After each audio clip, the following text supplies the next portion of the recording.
Comme nous l'avons fait le premier lundi du mois, c'est la séance de levée des couleurs au niveau de la Sen Pharmacie nationale d'approvisionnement. C'est présidé par Madame la présidente du conseil d'administration, Madame Ngom, Madame la directrice générale, Dr Fatou Faye Ndiaye. Xam naa dinañ jël kàddu wax ak yéen balaa ñuy lever séance bi.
Les directeurs, les conseils techniques, les chefs de service, les chefs de division, chefs de bureau, chefs de cellule, autres agents de la CNPNA, en ce mois béni, comme on le dit, qui va voir fêter la Tabaski, nous sommes encore heureux d'être avec vous pour cette séance de levée de couleurs en ce jour du 3 juin. Qui est encore un rituel que nous avons trouvé ici, mais qui est très salué, aussi bien par nous-mêmes, mais par rapport aux réactions qu'on voit dans les réseaux sociaux. Nous faisons partie des services administratifs qui procèdent toujours à cette levée de couleurs. Donc c'est le moment de remercier Diouf et son équipe qui nous assure vraiment le côté, comme on dit, militaire. Et ceci vraiment ñu ngi leen ci sant di leen gërëm di ñaanal atam seen taxawaay gën yàgg tey moom information xëy na bi ñuy wax mooy li nga xam ne moom moo lalu ak liggéey bi ñuy def toute l'année dernière muy en 2023 nous avons avec toute l'équipe de la CNPNA le niveau central où nous sommes les PRA fait le rapport déjà de l'activité du premier trimestre, c'est normal, après avoir fait le rapport de l'année 2023, mais nous avons donné au CA les états financiers pour appréciation. Ceci nous sentit remercier encore l'équipe qui a su travailler jusqu'à ce qu'on ait un résultat. Peut-être ce résultat pouvait être plus important si on n'avait pas eu, je pense qu'on l'a dit la dernière fois, ce gros montant de périmés des produits de la Covid. Et nous pensons aussi aller vers l'autorité pour qu'ils puissent nous accompagner pour cette grosse perte qui n'est pas, comme tout le monde le dit ici, qui n'est pas vraiment une erreur de la CNPNA, de l'équipe qui est partie, de la directrice générale qui était là, qui est partie, ni de vous-même, mais était en accord avec les instructions du président de la République pour que ces produits soient mis à disposition. Donc c'est un gros montant qui est périmé, qui nous prend déjà une partie de notre stock, même si on l'a sorti du niveau central, qu'on l'a amené à Tivaouane. Donc on pourrait vraiment bénéficier de cet espace pour encore résoudre notre problème de stock. Donc nous remercions à ce titre le conseil d'administration à travers Madame la Présidente qui est là, qui nous a accompagnés durant toute l'année 2023 par rapport à ces résultats, mais qui nous ont encore orientés par rapport à ces résultats. Je pense que c'est la première année où on a eu à être régie par le nouveau statut, qui avec certainement des innovations en termes techniques, mais aussi des innovations en termes de salaire et aussi d'avantages, tels que les primes. Puisque vous savez bien que nous sommes régis par des textes qui limitent notre manière de faire, ou bien la manière de faire de la CNPNA depuis des années. Et pour cela, le conseil d'administration a été très très réceptif par rapport à une demande de tout le personnel à travers son représentant, mais aussi à travers l'équipe cadre qui était là-bas, pour qu'au moins on puisse sauver les avantages comme ceux de l'année passée. Mais rien n'est encore gagné, rien n'est encore obtenu. Ça, nous tenons à le préciser. Parce que c'est par un souci, comme je l'ai dit, de vouloir encore avoir ce que nous faisons et de pouvoir apprécier les charges de tout le personnel par rapport à ces primes que nous avons demandé à Madame la PCA et à tout le conseil de pouvoir être notre porte-parole, notre interlocuteur, de pouvoir faire un plaidoyer pour qu'on puisse l'avoir. Je pense qu'elle pourra elle-même vous dire tout ce qu'elle pourra faire pour que Dieu puisse nous donner les mêmes avantages. Sinon, je pense que nous serons contraints à être dans les dispositions de la loi. En tout cas, ceci aussi me met à encore vous féliciter, mais encore vous dire d'être solidaire encore de toute décision qui sera prise par rapport à ces primes, puisque nous savons que quand il y a un changement, il y a des avantages, mais des fois aussi il peut y avoir des inconvénients. Mais ceci ne pourrait nous empêcher de pouvoir travailler pour encore faire plus de résultats, pour que la CNPNA puisse encore aller de l'avant et pouvoir remplir ses missions. Tout en vous souhaitant une bonne fête, Inch'Allah, que Dieu puisse nous faire que ñun ñëpp ñu fekke ko tal ko mu doon tabaski bu nga xam ne yàlla daf ñu koy defal ñu am ci yoolu maam Abraham yàlla nañ ko yàlla defal suñu njaboot yi kontaan suñu jabar yi sañse xar yi duuf yooyu yëpp nga xam naa ne njóobeen ñi ko am comme jabar seen jabar yaa ngi xaar loolu. Je pense que yàlla mën nañ ko defal yàgg nañ ko defal te ñu ngi ñaan mu defal ñu ko. may profité aussi di wax ne am na lu nga xam ne CNPNA daf koy def mooy di yóbbu ay nit Makka. am na ñu dem ñu ngi tàggoon nañu yegg nañu wax nañu yàlla na yàlla nangu seen aj ñu man mi tamit ma war see dem yàlla def ma war a dem alxames moo tax ma ne woon naa ñëw baalu ñëpp ak di wax sama kontante ci yéen. ñaan ngeen ñaanal ma ne dinaa leen ñaanal ma dem ak jàmm ñëw ak jàmm. En tout cas xam leen ne fii famille la xam leen ne fii itam li ñu fi passé moo ëpp li ñuy passé suñu kër yi kon boobu bu ñu toogee ba am fi jàmm boo xam ne ñu ngi koy santé ñi fi liggéey mais di ko santé aussi suñu partenaires sociaux yi ndax keroog conseil d'administration félicité na leen toog nañ atu yàlla boo xam ne li am fële ci rëmu amul fii kon boog ñoom wane na ne li ñuy liggéey ñu ngi ciy liggéey ndax bu ñu toogoon croiser les bras dañ ñu naan def leen rek te am nañ ci droit lii lañ bëgg bu ñu ko deful ñoom ñu jóg taxaw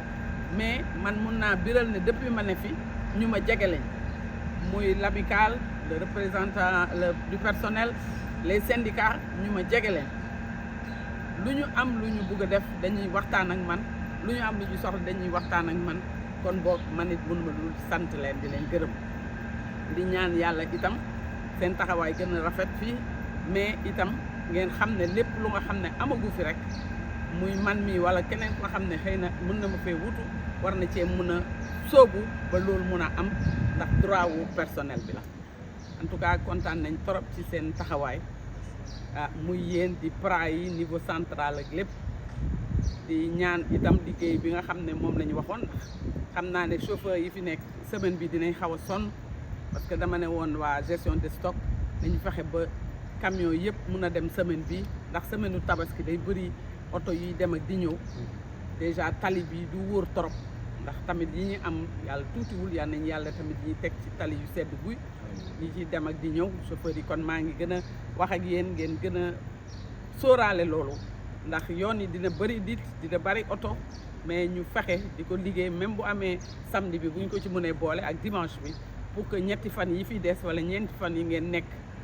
fii pour mën a jege seen famille ndax yéen it da ngeen di toppatoo seen tabaski. Je pense que itam am na lu nga xam ne toujours am ñu ko fi wax xëy na yàlla dina def ngeen toogaat wax ci muy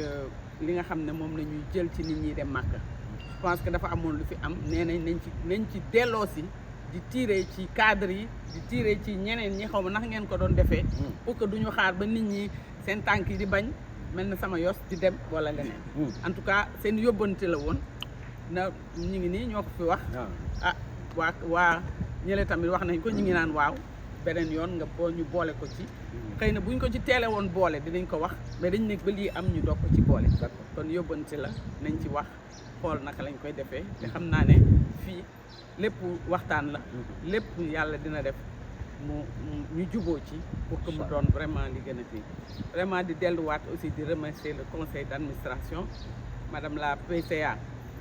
ànd na ak ay nitam yu bees ndax am na tam changement foofu mais ñoo am dégg-dégg lañ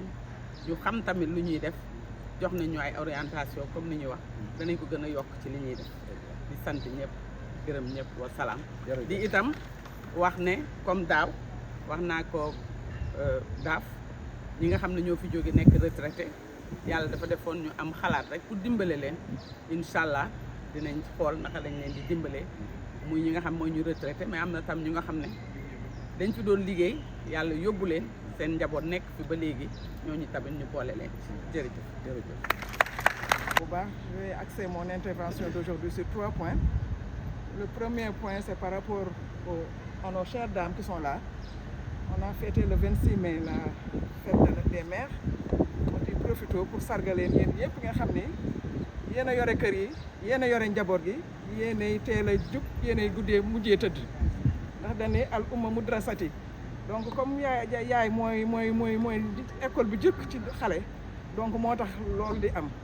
yéenay dem ci hôpitaux yi yéenay accompagner ci école yi donc gàcce ngalaama jigéen Sénégal gàcce ngalaama jigéen àddina bi yëpp yaa na leen yàlla doog wér taxawu leen ba ngeen fekkee njariñu njaboot gi tax ngeen di sonn di def c'est un clin d'œil aux hommes parce que ñoom aussi la fête des pères je crois que c'est le 16 juin ñoom aussi ñoo ngi leen di sant parce que aussi l'homme est le socle aussi économique de la famille ndax bu dul woon yéen a aussi bu ngeen indiwul woon aussi seen doole ak seen alal famille bi du mën a dem doole ji mooy tax ñun ñii ñu nekk en sécurité parce que la femme est très fragile de même que les enfants mais quand l'homme est là on est rassuré donc qu'Allah vous protège vous aussi et que vous donne le meilleur pour la vie. Le deuxième point c'était par rapport à la journée de Setal Sunu Réew qui s'est passée le samedi dernier. Ñu ciy féliciter le chef de l'État, l'ensemble du gouvernement et toutes les autorités, mais surtout di ci féliciter aussi population yi qui ont adhéré en masse parce que aussi c'est une activité citoyenne. Defe naa ni c'est pas normal que yeneen dëkk yëpp di seet Sénégal di tilim te am na image boo xam ni booy jógee voyage bay wàcc aéroport da ngay bëgg parce que tu vois la lumière, tu vois la ville vraiment très lumineuse nga ne maa ngi wàcc Sénégal maa ngi wàcc Dakar. mooy temps yi nekkee aéroport Léopold Sédar Senghor mais boo wàccee ba dugg sa oto bay ñibbi sa kër image bi ngay gis ci yoon bi moom vraiment ça laisse à désirer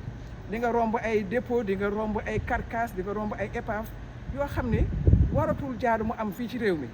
donc li ci am solo mooy tàmbali bi baax na mais na ko population yi approprié wu ba aussi def ko un truc citoyen moo ko lu continuer ndax aussi ci loolu la ñuy gisee njëriñ li ñoo ngi joxe exemple Rwanda mais même au niveau de l'Afrique centrale il y a d'autres pays qui sont propres le Bénin il paraît que foofu amoo droit sànni mbuus ci télé bi amoo droit sax tux ci mbedd mi wax ma laa ngi ne di tilimoon mbedd yi Togo tax ñu naan l'homme est la belle parce que aussi c'est la propreté donc pourquoi suñu capitale nekk capitale bi gën a salté ci daanaka fii ça pose problème te loolu yëpp war nañ ci mën a taxaw te maa ngi ñaan directrice aussi pour les prochaines éditions d'accompagner dans le cadre de la RSE des populations riveraines de la PNA jàppale leen ci ay matériels yu ñu nettoyer mais aussi bu amee ñu disponible au niveau de la structure ñu ñëw ànd ak population yi aussi bien au niveau des PRA que du siège ànd ak ñoom ñu def cleaning day nettoyer dëkk bi nettoyer suñu environnement parce que fii aussi bu nawet bi ñëwee ak inondation yi des fois on a des difficultés pour accéder à la Sen PNA te ça aussi c'est un investissement boo xam ni xëy na dépassé na suñu kii mais mën nañ ci jouer un rôle contributeur. Le troisième point mooy affaire prime de gratification yi liée aux états financiers ñu ngi santaat yàlla bu baax parce que depuis un certain moment on arrive à avoir les états financiers à date daaw on l'avait eu le 30 mai cette année aussi macha allah le 30 mai donc ñuy sant yàlla parce que délai bi ñu amoon mooy demoon ba le 30 juin bu ñu yàlla suturaale ñu présenté que un mois avant loolu ma ngi ciy féliciter direction générale mais aussi l'agence comptable et même le commissaire aux comptes qui nous accompagne à tout moment. Le conseil d'administration est très satisfait de ça et vous fait une mention de félicitations. mais xam naa li gën a soxal nit ñi te nga xam ne ñoom ñëpp moom la ñuy déglu mooy prime bi kañ lañ koy jot prime bi ñaata lay doon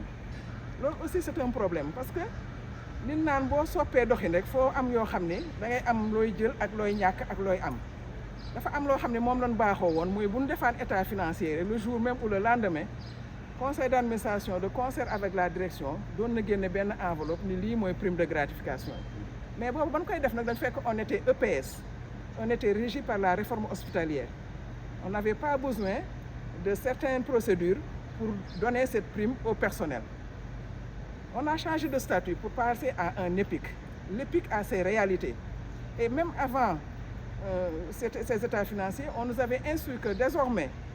après les états financiers, la prime de gratification doit être soumise à l'approbation du chef de l'État, du président de la République. Donc à ça, on doit se conformer. Nee na nul n'est censé ignorer la loi bu ñu fa fekkee loi bi moo sut conseil d'administration bi conseil bi lu mu leen bëgg a accompagner foo mu tënku ci yoon mooy wax li ñu ko wax mu jaar fu mu war a jaar mais xam leen ni ñun suñu yéene mooy accompagner leen bu ñu sañoon chaque année da ngeen di am loo xam ni mooy prime de rendement wane seen jàmbarte wane sa aussi ni gis na effort yi ngeen di def chiffre d'affaires baa ngi yokku et tout mais comme dafa am yoon bu ñu tëral ni fii lañ ko war a jaarale ala kulli al foofu lañ koy jaarale li ci am solo kay mooy fa nu ko war a jaaree dinañ ko fa jaare ñanu war a waxal dinañ wax ak ñoom dañu war a yóbbu dossier aussi pour mu mën a gaaw ak képp ku ci mën a jàpp rek pour mu gaaw dinañ ko def malheureusement nag fii rek tabaski moom c'est trop juste et vraiment personne ne promet rien parce que le mal mooy que ni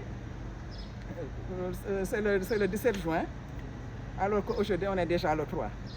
dem naa ba naa sax man ne bu ma yëgoon présenter ko le 30 juin parce que j'avais la possibilité on avait la possibilité de les présenter le 30 juin comme ça kenn du fi naan ay ba xam la tabaski dinañ ko jot wala duñ ko jot heureusement ou malheureusement pour des contraintes et des raisons de temps madame la directrice générale wax na leen ko léegi dafa war a dem pèlerinage donc yooyu yëpp tax nañu ne nañ ko présenter le 30 mai yàlla baax na fekkoon na mu pare mais li ma bëgg daal mooy que ngeen xam ni nous sommes devant et derrière vous on va vous accompagner de toutes les façons li ñu war a def yëpp dinañ ko def. Les courriers sont déjà rédigés à l'endroit de notre ministère de tutelle qui prendra le relais pour aller au niveau du chef de l'État pour demander rapidement l'approbation et le montant qu'on doit allouer au personnel au titre de ces primes de gratification. ñaan yàlla nag li ngeen ci séentu ak li ngeen ci mëbët mu yegg si ci jàmm ngeen jot ci jàmm ordonnance bañ ci génn mu doon seen njariñ ak seen njariñu njaboot parce que loolu rek moo ci am solo njariñ loo fekkee sant yàlla 2012 bi ñu fi ñëw y avait un retard d'état financier on a pu résorber ce gap là finalement léegi on a les états financiers à date et puis des états financiers certifiés sans réserve ça aussi c'est un exploit c'est une performance kon li ci des mooy patienter tuuti xaar loolu sotti ngeen jot ci noos ci feet ci bu ñëwu tabaski ñëw tamxarit mooy le premier jour de l'an musulman bu baabaa ñu def al ashura bu am solo daayu tamxarit ba tam ñarit loolu moo am solo ñoo ngi leen di ñaanal jàmm di leen baalu àq aussi ndax man aussi par coïncidence dama war a dem ci aju Màkka bi parce que 2006 laa demoon boobaa léegi yàgg na ma bëgg a yeesalaat di leen ñaanal di leen sàkku ngeen baal ma àq baal naa leen di ñaan yàlla defal ñu yoonu jàmm dem ci jàmm deesi ci jàmm fekkaat leen ci jàmm te lépp lu leen fa ñaanal ko suñu njaboot yàlla boole ñu ko ñu ngi leen di ñaanal jàmm un bon mois de juin une bonne semaine et puis d'excellentes choses pour tout le monde merci beaucoup. merci beaucoup. léegi yéen après l'après-midi aussi je pense que ni dina leen waxaat la même chose mooy li nga xamante ne moo fi nekk yéene baa ngi fi mais dañu tënku ci ay lois et les lois sont là pour être respectées ku ko jalgati tamit di nga xam li la ciy fekk te vraiment ñun ñaanaluñu ko suñuy njiit parce que njiit aussi boo ko amee da nga koy yéene jàmm wax ko dëgg li nga xamante ne moo fi nekk nag moom lañ leen wax tey na ko ñëpp déggee noonu nangoo ko noonu xam ni su amee ñëw na muy xéewal ñëwul la fi ne ñu jël ko aussi xéewalu ci loolu mooy àddina daal vraiment ñu ngi leen di baaluwaat àq ci naaj bi di leen souhaiter encore une fois une bonne fête de Tabaski et excellente semaine